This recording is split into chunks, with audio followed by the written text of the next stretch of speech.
স্ত্রী বেপরদা, ইসলামের আইনের বাইরে পথ চলে, সেই স্বামী যতই আল্লাহ হচ্ছে আল্লাহ পর্যন্ত পৌঁছাতে পারবে না। জোরে বলেন নাউজুবিল্লাহ, আরো জোরে বলেন নাউজুবিল্লাহ। আমার রাসূল বলে দিলেন, যেই নারী পোশাক পরার পরেও তার অঙ্গ দেখা যায়, যেই নারী পোশাক পরার পরেও তার শরীর দেখা যায়, সেই নারী হলো উলঙ্গিনী ল্যাংটা নারী। সুরজুরে কন্যা নাউজুবিল্লাহ। আল্লাহ রাসূল বলেছেন, নারীরা হলো গোপনীয় জীব, তারা ফুটন্ত ফুলের মতো। নারীরা হলো গোপনীয় জীব, তারা পর্দার অন্তরালে থাকবে, তারা পর্দার অন্তরালে থাকবে। তারা যখন মোটা কাপড় ছেড়ে দিবে, ফ্যাশনেবল পোশাক পরবে, অবন্ধ পাতলা পোশাক পরবে, যেই পোশাক পরে হিন্দু খ্রিস্টান বুদ্ধ ইহুদি নাসারারা, যেটা পরার পরে তাদের অঙ্গ দেখা যায়। আপনাকে মনে রাখতে হবে, আল্লাহ বলেছেন ওয়াইদাতুল কাফিরিন, কাফিরদের জন্য বরাদ্দ করেছেন আমার আল্লাহ জাহান্নাম। ওয়াইদাতুল মুত্তাকিন, মুত্তাকিনদের জন্য আল্লাহ বরাদ্দ করেছে জান্নাত। আপনি তো মুত্তাকি হবেন, আপনি ইমানদার হবেন, আপনি পরেজগার হবেন, আপনি আবেদা হবেন, সালেহ হবেন, মাওখাতুল জান্নাত ফাতেমার নেতৃত্বে আপনি জান্নাতে যাবেন। তাহলে আপনাকে মনে রাখতে হবে, পাতলা পোশাক পরা যাবে না, কারণ পাতলা পোশাক পরা নারীদের জন্য হারাম। জোরে জোরে কন্যা নাউজুবিল্লাহ। কয়টা নারী চাকরি করে দুনিয়ায়? ম্যাক্সিমাম নারী শাড়ির পকেট থেকে নিয়ে কাপড় কিনে কিনা বলেন দেন কেন? বিবি কি কাপড় করে আপনি দেখেন না? আমার পরিবার কিন্তু জয়েন্ট পরিবার, আমার ফ্যামিলি জয়েন্ট ফ্যামিলি। আমার ফ্যামিলির জুতা থেকে মাথার ওড়না পর্যন্ত আমি কিনি। আলহামদুলিল্লাহ বলবেন না? মা বলেন, ওয়াইফ বলেন, বোন বলেন, ভাবি বলেন, যেই বলেন নারী সদস্য, ঈদে হোক নরমালি হোক, সবার কাপড় আমি কিনি। যেটা এনে দিব সেটা আলহামদুলিল্লাহ বলবো না। আলহামদুলিল্লাহ বলবেন না? কোন ধরনের কোনো কি নাই, নেগেটিভ কমেন্টস নাই। আপনি আমার মতো হয়ে যান, কথা বলেন না কেন? আমার সামনে আছে তো আমার লোক, জিজ্ঞেস করেন। আমি প্রয়োজনে জুতা পায়ে না লাগে 4 বার আমি মার্কেটে যাব, 5 বার যাব, তারপরও নারী নিয়ে বের হবে না। বলে হুজুর, নারীরা কি 4 পায়া জন্তুর মতো? না না, কেন হবে রে? তোমার ঘুরতে মনে চায়, বাবাকে নিয়ে বের হয়ে যাও। তোমার ঘুরতে মনে চায়, বিয়ে হয়েছে, স্বামীকে নিয়ে বের হয়ে যাও। তোমার স্বামী নাই, উপযুক্ত বুঝের ছেলে আছে, তোমার ওদরের সন্তান আছে, তুমি তোমার সন্তান নিয়ে ঘুরতে বের হয়ে যাও।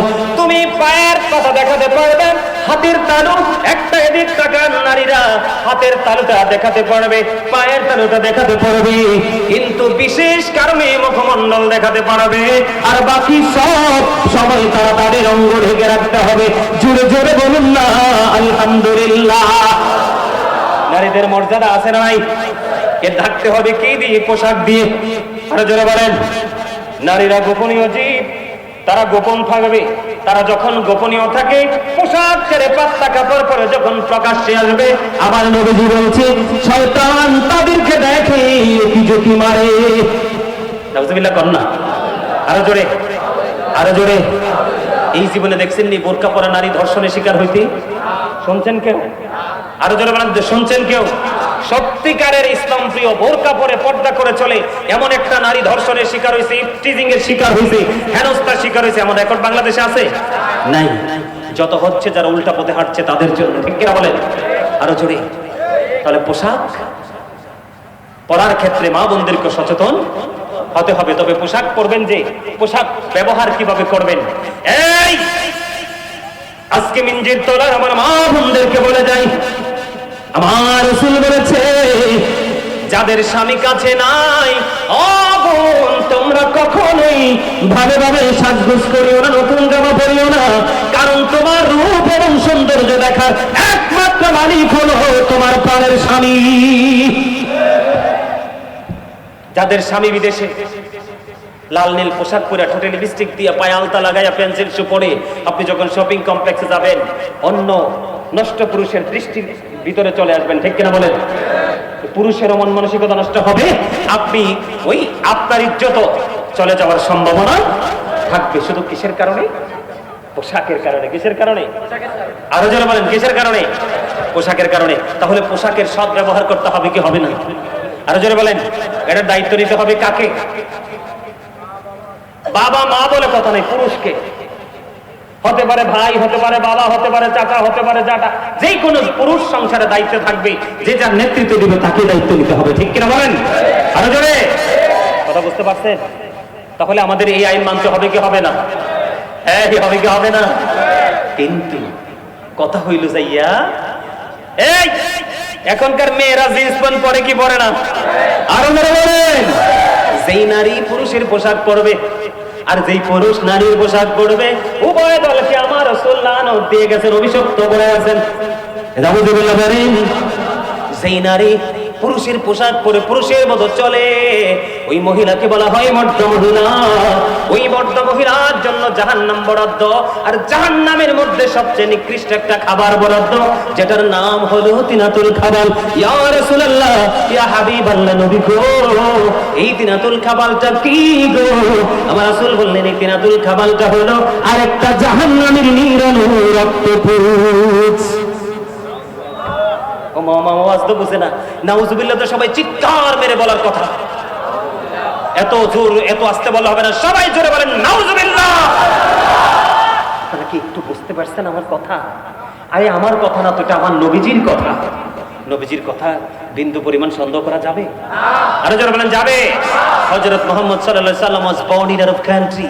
His father's name was Abdullah. His mother's name was Amina. His father died before he was born. He lost his mother in his childhood. He was very faithful. আপনার আমার বাবা মা কেউ না থাকার কারণেও তারপরেও he was very faithful. আপনার আমার প্রাণের রাসূল ছিলেন শ্রেষ্ঠ সত্যবাদী। এত আস্তে সুবহানাল্লাহ। আমার নবী ছিলেন শ্রেষ্ঠ সত্যবাদী, আমরা হচ্ছি শ্রেষ্ঠ মিথ্যাবাদী। ঠিক না বেটি? আরো কয় হুজুর ফোন দিছে একজনকে, দরকার আছে তো, আপনি আছেন কোথায়? এ আছে গুনাগুড়ি বাজারে। আমি আছি মিয়ার বাজার। কথা কয় না কেন? বল না, না হাসা ঠিক কইছি না? এই আল্লাহ রাসূল বলছে, মানুষ হাসতে হাসতে এমন অপরাধ করবে যে অপরাধের কারণে মাসরিক থেকে মাগরিব, তার মানে পৃথিবীর এক প্রান্ত থেকে আরেক প্রান্ত পর্যন্ত যতটুকু রাস্তা সীমা আছে, ঠিক ততটুকু সমপরিমাণ জায়গা জাহান্নামের দিকে এগিয়ে যাবে। আল্লাহ হাবিব বলছেন, আমি আমার উম্মতকে মাজায় ধরে ধরে বাঁচাইতে চাই, কিন্তু আমার উম্মত হাত ফসকে জাহান্নামে চলে যায়। কথা কি বুঝতে পারছেন? তার মানে নবীজি উম্মতের মাজায় শক্ত করে ধরে রাখছে, না আমি আমার উম্মতকে জাহান্নামে কোনোভাবেই যেতে দিব না। আমার আল্লাহর আমার সত্তার অবাধ্য কোনোভাবেই আমি হতে দিব না। কিন্তু উম্মত কি করলো? রাসূলকে ওভারটেক করে তার নিজের মতো করে রাস্তা তৈরি করে হাঁটলো। আমার নবীজি বলতেছে, তুমি শেষ পর্যন্ত গিয়ে দেখবা অবর্ণনীয় কষ্টের জায়গা জাহান্নাম তোমার জন্য ঠিকানা হয়ে আছে। আর আমার নবীজি যেইভাবে শক্ত করে হাতে ধরেছে, সেই হাতের মুষ্টির মধ্যে তুমি থাকো, আস্তে আস্তে যেতে যেতে তুমি দেখবা তোমার শেষ গন্তব্য হলো ভেরি গুড প্লেস, যেটাকে বলা হয় ইংলিশে প্যারাডাইস, জান্নাত। অবস্থরে বলেন না সুবহানাল্লাহ। আরো জোরে, আরেকটা মহব্বতে, আরো জোরে। তাহলে নারী এবং পুরুষ উভয়কে পোশাকের সঠিক ব্যবহার করতে হবে। কোন পোশাকটা পরা ফরজ আর কোনটা পরা হারাম, সেগুলো আমাদেরকে আইডেন্টিফাই করতে হবে। তাহলে আমরা হব সত্যিকারের মুসলমান। কথা বুঝতে পেরেছেন? মা বোনকে কি কিনে দিবেন? মা বোনেরা কি করতে পারবে না? স্বামী কাছে না থাকলে সাজতে পারবে না। আর আপনারা যারা আছেন বাবারা, তাদেরকেও বলি যে যেই নারীর স্বামী বাড়ি নাই, আপনিও কিন্তু সেই নারীর সীমানায় পাড়া দিয়েন না। এটা আমার কথা নয়, আমার রাসূলের কথা। এই পুরুষের জন্য শর্ত কি? যার স্বামী বা যেই মেয়ের অভিভাবক পুরুষ বাড়িতে নাই, সেই সীমানায় আমি কদম দিব না। আর যেই নারীর স্বামী বাড়িতে নাই, সেই নারীরও মনে রাখতে হবে, আমি উত্তম সাজে সাজবো না, আমার বাড়িতে কোনো অজুহাতে কোনো বেগানা পুরুষকে আমি এলাও করব না। তার কারণ আল্লাহ রাসূল বলেছেন, যেখানে বেগানা একজন নারী থাকে, আরেকজন বেগানা পুরুষ থাকে, এখানে থার্ড পারসন থাকে শয়তান। জোরে কান নাউজুবিল্লাহ। আরো জোরে বলেন নাউজুবিল্লাহ। আরো জোরে। তাহলে এই কাজ থেকে আল্লাহ যেন আমাদেরকে বাঁচায় রাখে। সকলে বলেন আমিন। বাঁচতে চেষ্টা করবেন তো? আমার ওয়াজ মনে রাখবেন তো? আপনাদের কি বলবো, বেশি বেশি করে যুবক ভাইয়েরা, বাবারা, আগামী দিন থেকে ছোট্ট ওয়াজ করে যাই, যেহেতু কালকে জমা পড়বেন, এটা একটু বলে যাই। আমাদের বিরক্ত হচ্ছেন না তো? আমি 12টার মধ্যে মোনাজাত দিয়ে দেওয়ার কথা ছিল, 12টার মধ্যে মোনাজাত দিয়ে দেওয়ার কথা ছিল। লং টাইম হয়ে গেছে আমার আলোচনা। আমি ভাবছিলাম আজকে 1 ঘন্টা আলোচনা করে চলে যাব। যেহেতু আপনারা সবাই এসেছেন, আমার মাহফিলের একটা ধরন আছে, যেখানে যাই আমার মাহফিলের একটা ধরন হলো, আমি খালি মাঠে ওয়াজ শুরু করবো, কিন্তু শেষ সময় ফিলাপ হয়ে যাবে। আলহামদুলিল্লাহ বলেন না? কারণ আমি এখানে শুটিং করার জন্য আসিনি, সত্যিকার অর্থে আপনাদেরকে টিচিং দিতে এসেছি। আমার আল্লাহ জানে আর আমি জানি। এই জন্য পাগলগুলোকে আমার আল্লাহ ঘর থেকে বের করে দিয়েছে, এই যা না কেন, আমার পাগল তো কুমিল্লা থেকে আসছে, তার কাছ থেকে কিছু নিয়ে আসো। দেখছেন মাঠটা ফাঁকা হয়ে গেছিল না? কিন্তু আমার বিশ্বাস ছিল যে একটা সময় মানুষগুলো ছুটে আসবে পাগল হয়ে।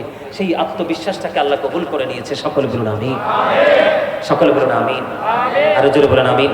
প্রয়োজনে পিছনের কাপড়টা খুলে দেন অথবা উঠিয়ে দেন, আর কিন্তু সামনে আসতে পারবে না। গরম তো প্রচুর, আর যদি বলি এটা জুলুম হবে, কারণ তারা এমনিতেই গরমের মধ্যে আছে না? আপনারা ভুল করছেন তো। আমি গত প্রোগ্রামে দেখেছি পুরো প্যান্ডেলে ওরা মাহফিল কমিটি ফ্যান দিয়ে দিয়েছে। মাহফিল কমিটি তো আমাকে ছাড়তেই যাইতেছে না। শ্রোতারা তো বলতেছে হুজুর চলতে থাকো কন্টিনিউয়াসলি, কিন্তু আমাকে তো আসছি, আবার যাইতে হবে, আবার ডিউটি করতে হবে, জুমা পড়তে হবে, আবার রাতের বেলা প্রোগ্রাম করতে হবে, আমারও তো ডিউটি শেষ নেই। এদিক তাকান। যেহেতু পোশাক নিয়ে কথা বলছি, আগামী দিন যেহেতু জুম্মা পড়বেন, একটু গভীর ভাবে শোনেন। আল্লাহ রাসূল বলেছেন আল জুমআতু ইলাল জুমআ, হাদিসের ছোট্ট একটা অংশ বিশেষ। এক জুমা থেকে আরেক জুমা যদি আপনি সঠিকভাবে কাজ করতে পারেন এবং কবিরা গুনাহ থেকে বেঁচে থাকতে পারেন, তাহলে এক জুমা থেকে আরেক জুমা পর্যন্ত মাঝখানে সবগুলোর কাফারা হয়ে যাবে দুই দিকের জুম্মার কারণে। জোরে কোন সুবহানাল্লাহ। এই জুমার নামাজ পড়ার পরেও মুসল্লির তালিকায় আসে না। অনেক মুসল্লি আছে বাংলাদেশে যারা বিশেষ করে কমার্শিয়াল। বলবো তারা কারা? বলবো? এগুলো রেকর্ড করে রাখেন। মোবাইলে রেকর্ড না, মোবাইল যে কোনো সময় হারিয়ে যেতে পারে। পরেন, সমস্যা নেই, আপনি ভয় পাইন না। কিন্তু রেকর্ড দিতে হবে কোথায়? মেমোরিতে, যেটা চিরস্থায়ী মেমোরি, যেটা পৃথিবীর শ্রেষ্ঠ মেমোরি আল্লাহ দিয়ে আমাদেরকে পাঠিয়েছে। ঠিক কিনা বলেন? একদম গভীরভাবে খেয়াল করেন। জুম্মার দিনে অনেকে মুসল্লির তালিকায় আসে না, অথচ জুম্মার দিন হলো সাইয়্যিদুল আইয়াম, শ্রেষ্ঠ দিন জুম্মার দিন, যেটা ঈদুল ফিতর এবং ঈদুল আজহা, রোজারি, কুরবানির ঈদের দিনের চাইতে দামি হলো জুম্মার দিন। কারণ এটা মুমিনের ঈদের দিন, গরিবের হজের দিন, দোয়া কবুলের দিন। আমিন বলেন। এই জুম্মার দিনে অনেকে মুসল্লি হতে পারে না, নাউজুবিল্লাহ বলেন। যারা কারা? যখন ইমাম সাহেব এই খুতবাটা নিয়ে, কি নিয়ে খেয়াল করেন, খুতবাটা নিয়ে যখন সে হুজরা থেকে মসজিদের দিকে বের হয়, অথবা তিনি মসজিদের সুন্নাত নামাজগুলো পড়ে উনি ওনার মিম্বারের দিকে যখন খুতবাটা নিয়ে রওনা হয়, ঠিক তখনই যে মুসল্লিগুলো আসে, তখন তাদের নাম আর শুক্রবারের জুম্মার মুসল্লির তালিকায় তার নামটা আসে না। দুঃখজনক হলেও সত্য। আপনার হাজিরা খাতায় নাম না থাকলে আপনি কি ক্লাসের স্টুডেন্ট? কথা বলেন। আপনি সেই শ্রেণী কক্ষে যে অ্যাটেন্ডেন্স শিট কি আপনার আছে? নাই। বলে হুজুর কেন? বন্ধুরে আমার এই কারণে, যখন খতিব সাহেব খুতবা নিয়ে মিম্বরের দিকে রওনা হয়ে যায় অথবা মিম্বরে দাঁড়িয়ে যায়, তিনি খুতবা দিতে থাকবে, ঠিক তখনই আজকে যে মসজিদের দরজায় যে ফেরেশতারা দাঁড়িয়ে আছে, 1 2 3 4 করে রোল নাম্বার অনুযায়ী মুসল্লির তালিকা করবে। ওই মুসল্লির তালিকা করনেওয়ালা ফেরেশতারা যখন ওই খতিব সাহেব খুতবা দেওয়ার জন্য, খুতবা যখন তিনি বিসমিল্লাহ করে দাঁড়িয়ে যাবে খুতবা দেওয়ার জন্য, ঠিক তখনই কি হয়ে যাবে? ওই ফেরেশতারা তাদের নোটবুক বন্ধ করে খতিব সাহেবের খুতবা শোনার জন্য দাঁড়িয়ে যায়, আর তখনই অসংখ্য হতভাগা মুসল্লি চলে আসে। কিন্তু এটা কোনো অজুহাত না, আরে কোনো কাজে না, সে অজুহাতে। কথা বলেন। আসলে তার কোনো কাজ নেই, কিন্তু একটা অজুহাতে। আর যেই ব্যক্তি ফার্স্ট টাইমে আসবে, মজার খবর শেষ করে দিচ্ছি, বিরক্ত হয়েন না। মজার খবর যে সবার আগে আসবে, জুমার দিনে অন্য দিনের চাইতে উত্তম রূপে গোসল করবে, সবচেয়ে দামি পাঞ্জাবি আলমিরা থেকে নামাইয়া পড়বে, এবং ঘরের মধ্যে আপনার কিসের মতো, জাদুঘরের মতো বিভিন্ন আইটেমের আতর রাখতে না পারলে একটা আতরের কৌটা আছে, আতরটা সুগন্ধিযুক্ত আতরটা লাগাবে, লাগায়া সবার আগে হেঁটে হেঁটে আল্লাহর ঘর ওই বাইতুল্লাহর দিকে চলে আসবে, ছুটে আসবে রে। এসে সবার আগে তিনি মসজিদের সামনের কাতারে এসে বসে গেল। আর নামাজ যখন শেষ হয়ে গেল, সবার পরে তিনি মসজিদ থেকে বের হয়ে বাড়ির দিকে রওনা দিল।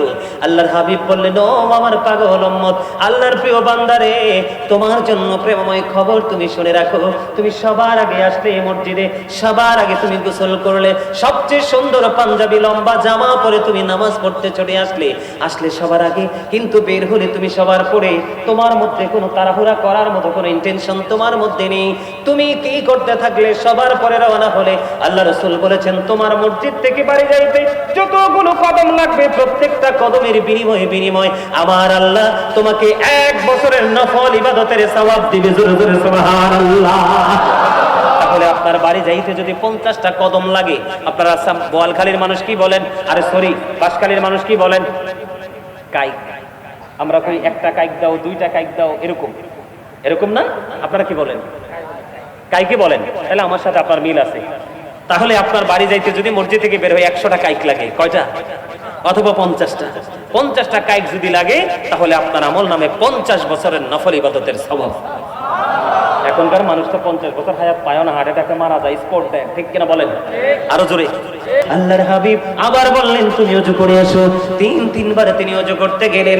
তারপর একজন প্রশ্ন করলেন, ইয়া রাসূলুল্লাহ, ইয়া হাবিবাল্লাহ, নবী গো, ও প্রাণের নবী, আপনি বারবার বলতেছেন ওযু করার জন্য। ইয়া রাসূলুল্লাহ, ইয়া হাবিবাল্লাহ, নবী গো, আপনি কেন গো বারবার ওযু করতে বলছেন? নবী গো, কারণ জানতে বড় মনে চায় গো। আমার নবীজি বললেন, তুমি চাইয়া দেখো, যে কে বারবার বলেছে ওযু করার জন্য, তার পোশাকটা টাকনোর নিচে, যেই ব্যক্তি অহংকার করে টাকনোর নিচে ঝুলিয়ে ঝুলিয়ে পোশাক পরবে, ওই পোশাক পরে যারা নামাজ পড়বে, আমার আল্লাহ তার নামাজ কবুল করবে না। জোরে জোরে বলেন না নাউযুবিল্লাহ। তাহলে কি বুঝতে পারলাম আমরা? তাহলে শরীয়তের সীমা লঙ্ঘন করে পোশাক পরা যাবে না। আল্লাহ যেভাবে পোশাক পরতে বলেছে, আল্লাহ রাসূল যেইভাবে পোশাক পরতে বলেছে, আমরা ঠিক সেইভাবে পোশাক পরব। এটা আমাদের জন্য ফরজ। পড়লে আমাদের সব কিছু ঠিক থাকবে, ঠিক না ভাই? ঠিক। আরো জোরে বলেন, আরো জোরে বলেন। এবার আসেন, আমাদের সমাজে অনেকে টকটকে লাল পাঞ্জাবি পরে, কি পরে না? আরো জোরে, আরো জোরে। একবারে টকটকে লাল পাঞ্জাবি পরেনি? পরে। আরো জোরে বলেন না পরেনি? বন্ধু, আমি তোমাদেরকে বলে দিতে চাই, আল্লাহর হাবিব এক হাতে নিলেন রেশমি কাপড়, আর এক হাতে নিলেন স্বর্ণ। আমাদের দেখবেন অনেক বিদেশি ভাইয়েরা অনেক সময় দেখবেন স্বর্ণের মোটা চেইন গলায় দিয়ে রাখে, আছে না নাই?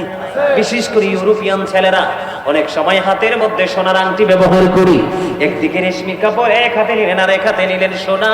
আমার রাসূল বললেন, ওই যে পোশাক নিয়ে আলোচনা, এই জন্য বলছে, আল্লাহর হাবিব বলেছেন এই দুইটা জিনিস আমার উম্মত পুরুষের জন্য টোটালি হারাম। জোরে জোরে বলেন না আল্লাহু আকবার। কি কাপড়? রেশমি কাপড় এবং স্বর্ণ। কোন অজুহাতে হাতে স্বর্ণ আংটিও দিতে পারবেন না বন্ধু। আল্লাহ রাসূল বলেছেন, আল্লাহর হাবিব কালো কাপড় পরেছেন, সবুজ পোশাক পরেছেন, সাদা পোশাক পরেছে, কিন্তু নবীজি লাল পোশাকের ক্ষেত্রে বলে দিয়েছেন, লাল আমার উম্মত পুরুষরা লাল কাপড় পরিধান করতে পারবে না, লাল পোশাক পরিধান করতে পারবে না, কারণ এটা হলো মাকরুহ তাহরিমি, হারামের অন্তর্ভুক্ত। বুঝতেছেন নি কোন কন্ডিশনে পোশাক পরবেন? বুঝতে পেরেছি। আল্লাহ রাসূল বলেছেন, তোমরা বেশি বেশি করে সাদা পোশাক পরো। কি করো? বেশি বেশি করে সাদা পোশাক পরো, এবং তোমাদের আপন স্বজন যখন ইন্তেকাল করবে, তাদেরকেও সাদা পোশাক পরাইয়া, কাফন পরাইয়া তাদেরকে কবরে পাঠাইয়া দাও। জোরে জোরে কন্যা সুবহানাল্লাহ। তাহলে সাদা পড়তে হবে কি হবে না? বেশি বেশি করে। বলো হুজুর অন্য কিছু পড়তে পারবো না? অবশ্যই পরবো। যেমন আমরা গরম আসলে বেশি সাদা পোশাক পরি না, কেন? শরীর ঘেমে যায়, ময়লা লাগলে দেখা যায়। আমরা শীত আসলে বেশি বেশি সাদা পোশাক পরি, কারণ শীতে কিন্তু সাদা পোশাক বেশি তাড়াতাড়ি ময়লা হয় না। কথা বুঝতে পেরেছেন? তবে সাদাটা বেশি বেশি করে। কি বিরক্ত হচ্ছেন? বিরক্ত হচ্ছেন? বিরক্ত হয়ে নামে আলোচনা শেষ করে দিব, বেশিক্ষণ আর রাখবো না। কিন্তু এই ওয়াজগুলো তো দরকার। আমরা এই অন্যায়গুলো কন্টিনিউ করছি না? করতেছি তো। এবার আসেন, আরেকটা মজার জায়গা আছে যে হুজুর অনেক সময় দেখা যায় আমরা যখন লুঙ্গি বা প্যান্ট বা পায়জামা বা ট্রাউজার যেটাই পরি, মনের অজান্তে কিন্তু টাকটোর নিচে চলে যায়। বুঝেন না? মানে আপনি ঠিক করেই পড়ছেন, মানে আমি ঠিক করেই পড়ছি, কিন্তু হঠাৎ করে যায় দেখলাম কি হয়ে গেল, এটা টাকটোর নিচে, মানে একেবারে মানে ল লেভেলে চলে গেল। যায় না? যায় না? এই ক্ষেত্রে আবু বকর সিদ্দিক রাদিয়াল্লাহু তাআলা আনহু নবীজিকে প্রশ্ন করলেন, ইয়া রাসূলুল্লাহ, ইয়া হাবিবাল্লাহ, নবী গো, ও প্রাণের নবী, আমি কি করব গো? আমি কি করব গো নবী? আমি তো আমার পোশাকটা খুব টাইট করে আমি টাকনোর উপরেই তো পরি, কিন্তু মনের অশান্তি এটা টাকনোর নিচে চলে যায়। যখন আমার পোশাকটা পোশাকটা টাকনোর উপরে নিচে চলে যায়, আমি তখনই পোশাকটাকে উপরে উঠিয়ে নেই, আমি কি সাজার অন্তর্ভুক্ত হব? আমার নবীজি বললেন, না না রে আবু বকর, না, তোমারটা টাকনোর নিচে চলে যাওয়ার পরে যদি তুমি সাথে সাথেই উঠিয়ে ফেলো, তাহলে তুমি অপরাধী হতে হবে না, সাধারণ অন্তর্ভুক্ত হবে না। কারণ আমার তো টাকনোর নিচে চলে গেছে। আমি শুনেছি গাজী হুজুর বলে গেছে যে এইভাবে পোশাকটা পরা যাবে না, উপরে উঠিয়ে ফেললাম, এটার নামই হলো বন্ধু তাকওয়া। জোরে জোরে বলুন সুবহানাল্লাহ। আল্লাহ কথা দিয়েছে, আল্লাযীনা আমানু, যারা ঈমান এনেছে, ওয়া কানু ইয়াত্তাকুন, এবং তাকওয়া অবলম্বন করেছে, লাহুমুল বুশরা, তাদের জন্য সুসংবাদ, ফিল হায়াতিদ দুনিয়া, দুনিয়ার জীবনে, ও ফিল আখিরা, এবং পরকালের জীবনে। কি চমৎকার! দেখেন, আপনি যদি ঈমানদার হতে পারেন, ঈমান আনার পরে যদি অন্তরে ভয় ধারণ করতে পারেন, অন্তরে ভয় ধারণ করার পরে যদি আপনি পথ চলতে পারেন, আল্লাহ বলেছেন লাহুমুল বুশরা, ওই ঈমানদার এবং তাকওয়া সম্পূর্ণ ব্যক্তিদেরকে আল্লাহ সুসংবাদ দিয়েছেন, ফিল হায়াতিদ দুনিয়া ফিল আখিরা, দুনিয়ার জীবনেও তাদের জন্য নিয়ামত, পরকালও তাদের জন্য নিয়ামত। তাহলে আপনার নিচে চলে গেল, টাকনোর নিচে পোশাকটা চলে গেল, মনে হওয়ার পরে আপনি উপরে তুলে ফেললেন, তাহলে আপনার মধ্যে তাকওয়া আছে, ভয় আছে, ঠিক কিনা বলেন? জোরে জোরে বলুন সুবহানাল্লাহ। এবার আমি দুইটা হাদিস বলে পুরুষের চ্যাপ্টার ক্লোজ করে দিচ্ছি। আল্লাহর হাবিব সরকারে মদিনা, তিনি আপনাকে আমাকে বলে দিয়েছেন বন্ধু, আল্লাহ রাসূল তিনি বলে দিয়েছেন, রে আমার দিকে তাকান, যেই ব্যক্তি পৃথিবীর বুকে সম্মানের পোশাক পরবে, ওই ব্যক্তিকে কাল হাসরের ময়দানে অপমানের পোশাক পরানো হবে। নাউজুবিল্লাহ বলেন। সুন্দর পোশাক মানে বুঝতে পারছেন নি?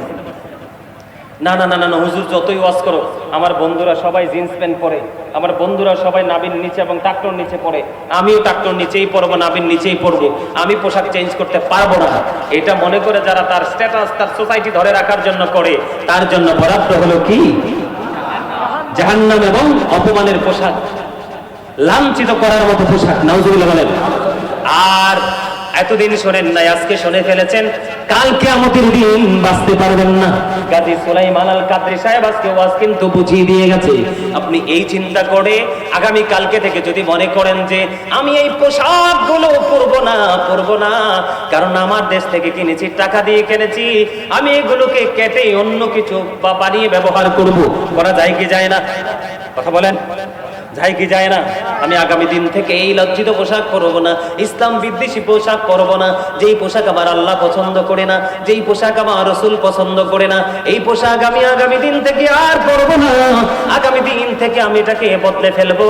এটা মনে করে যদি আপনি আপনার ওই চিন্তাধারা করে যদি আপনি আপনার লাইফস্টাইলকে চেঞ্জ করতে পারেন, তাহলে আপনার জন্য বরাদ্দ আছে নিয়ামত। কাল হাসরের দিন আপনার সামনে সকল জান্নাতি পোশাক আমার আল্লাহ তুলে ধরবে। সুবহানাল্লাহ বলেন না?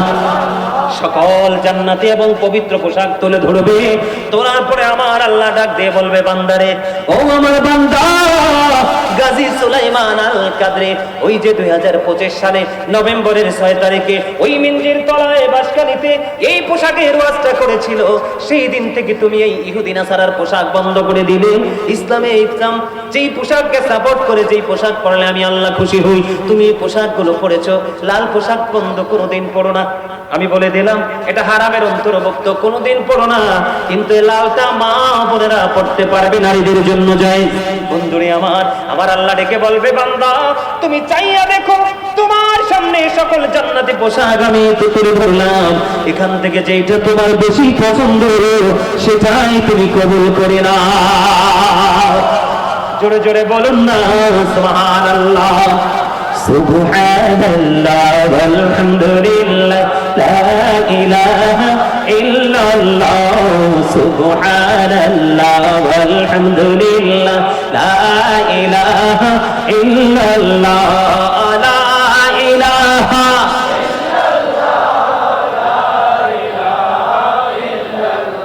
আরশি কুরসি লৌহ কলম সৃষ্টি জাহান ওসিলা, আরশি কুরসি লৌহ কলম সৃষ্টি জাহান ওসিলা, নিজে আল্লাহ খুশি হইয়া নাম রাখলেন হাবিবুল্লাহ।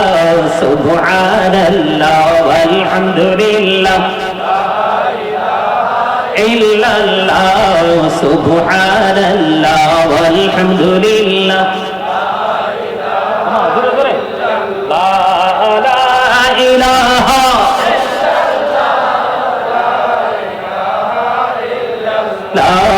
নবী আমার নূরের পুতুল জগৎ করবে ওঝালা রোজ হাসরে করবেন তিনি উম্মতের ফয়সালা সুবহানাল্লাহ ওয়ালহামদুলিল্লাহ লা ইলাহা লা ইলাহা জোরে কোন লা ইলাহা ইল্লাল্লাহ মুহাম্মাদুর রাসূলুল্লাহ সাল্লাল্লাহু আলাইহি ওয়াসাল্লাম জোরে জোরে বলুন আলহামদুলিল্লাহ। ভালো লাগছে নি জিকির? আল্লাহ রাসূল বলছে তোমরা যখন জান্নাতের বাগানে যাও তখন জান্নাতের বাগান থেকে কিছু ফল খেয়ে নাও। ইয়া রাসূলুল্লাহ জান্নাতের বাগানে কি ফল খাওয়া যায়? জান্নাতের বাগানে কি ফল আছে? কয় হ্যাঁ।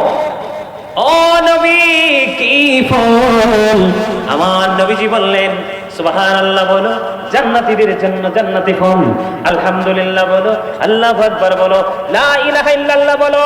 আপনারা আমরা যারা আজকে জান্নাতের বাগানে সবাই আমরা জান্নাতের মেহমান, আর আমাদের জন্য জান্নাতি ফল হলো আজকে মাওলার জিকির। আরো জোরে মোহাব্বত করে জিকির করলে লাভ না লস?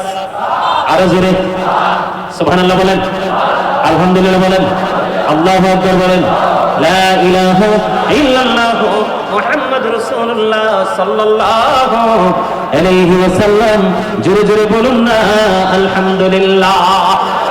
এবার আসেন বন্ধু, আমি আপনাদেরকে বলে দিই, কারণ হুজুরদের কথা অমান্য করে বেশি ধনী মানুষরা, ঠিক না? কইলে অনেকে রাগ হইব। হুজুরদের কথা অমান্য করে কে রে?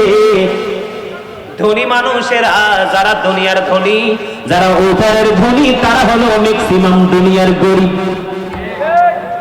ঠিকটা মজা হইছে না তো? আরে জোরে!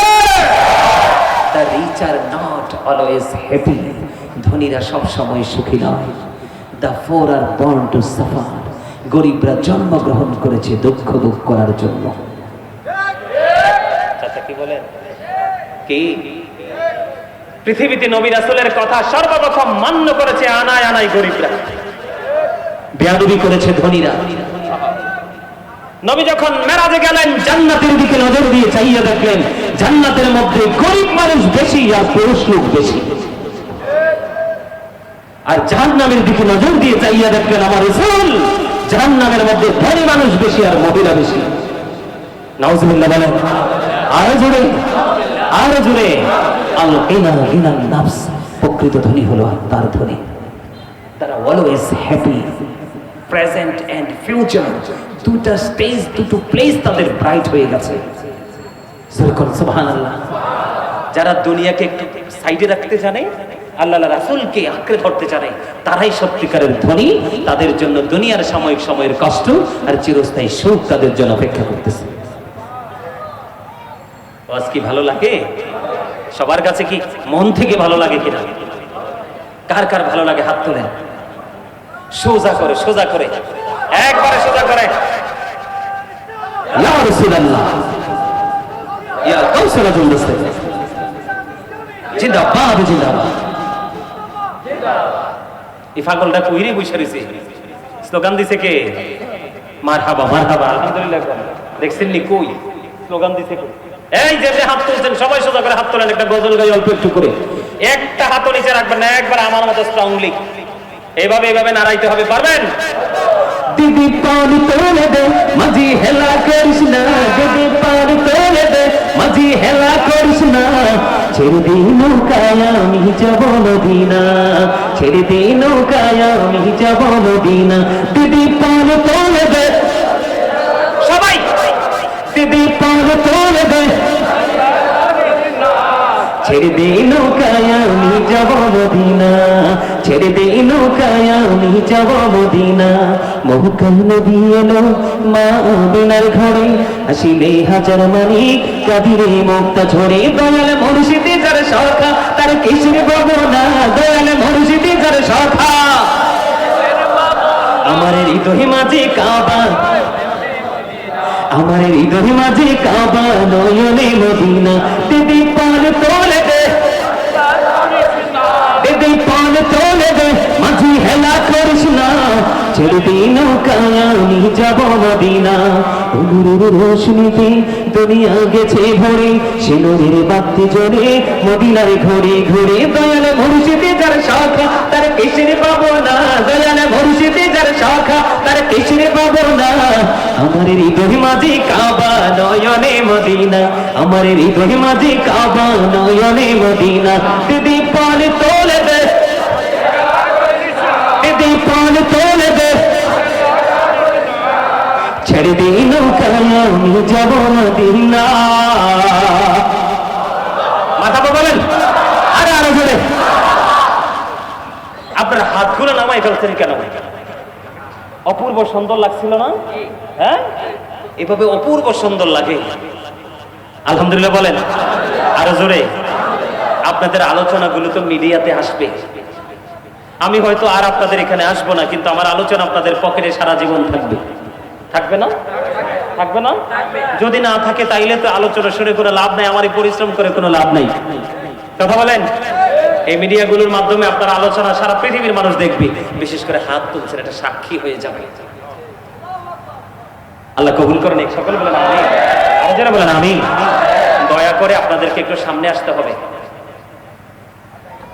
আসেন কারণ মাহফিলের সময় শেষ হয়ে যাচ্ছে আসেন আমি কিছুক্ষণের মধ্যে শেষ করে দিব সবাইকে দয়া করে একটু আসতে হবে কারণ এই সুন্নিয়ত মানে কি আমি যখন বসবো আমার পাশে জায়গা থাকলে আমার আরেক ভাইকে বসতে দিতে হবে মাস্ট বি এটার নামই সুন্নিয়ত কথা বলেন না কেন এটা বুঝতে হবে এটা আমার নবীজির শিক্ষা আমরা নবীজিকে ভালোবাসি না না আমি বসবো আমার আরেকটা ভাই এসে দাঁড়িয়ে থাকবে এটা তো অসুন্দর না দেখতে অসুন্দর আমার রাসূলের হুকুমকেও অমান্য করা ঠিক কিনা বলেন আরে জোরে এই তো মাশাআল্লাহ ইয়া রাসূলুল্লাহ ইয়া হাবিবাল্লাহ ইয়া রাসূলুল্লাহ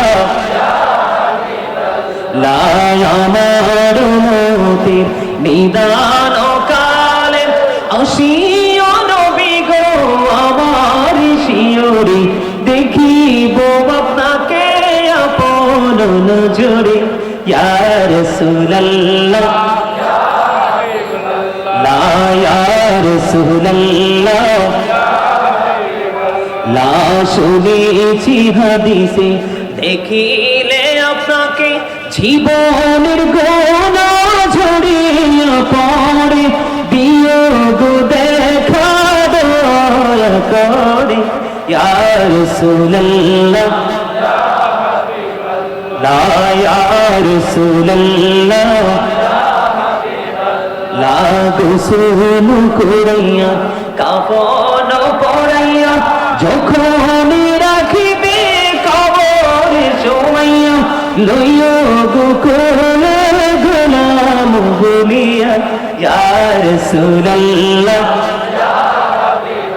লা ইয়া রাসূলুল্লাহ আল্লাহ নবী গো তোমার ভালোবাসায় পা পৌঁছে যায় নবী গো তোমার ভালোবাসায় পা পৌঁছে যায় ইয়া নবী ইয়া নবী ইয়া নবী ইয়া নবী ইয়া নবী ইয়া নবী নবী গো তোমার ভালোবাসা বলতে পারেন না এটা আর কখনো শোনেন নাই শুনছেন আর কখনো শোনেন নাই নতুন শুনছেন তো নতুন শুনলে তো আরো বেশি মজা লাগার কথা ঠিক না বেটে একটা তো শুনতেছি কন্টিনিউয়াসলি শুনতেছি তাহলে সেটা একটা শুনতে শুনতে ভালো লাগে না কিন্তু নতুন সুর এটা আমার প্রাণ মুর্শিদ ডক্টর আহমদ পেয়ারা বাগদাদি পীর সাহেব কেবলা তিনি কন্টিনিউয়াসলি এটা এইভাবে তিনি দরুদ পড়তেন নবীজির প্রেমে নবীজির শানে গাইতেন নবী গো তোমার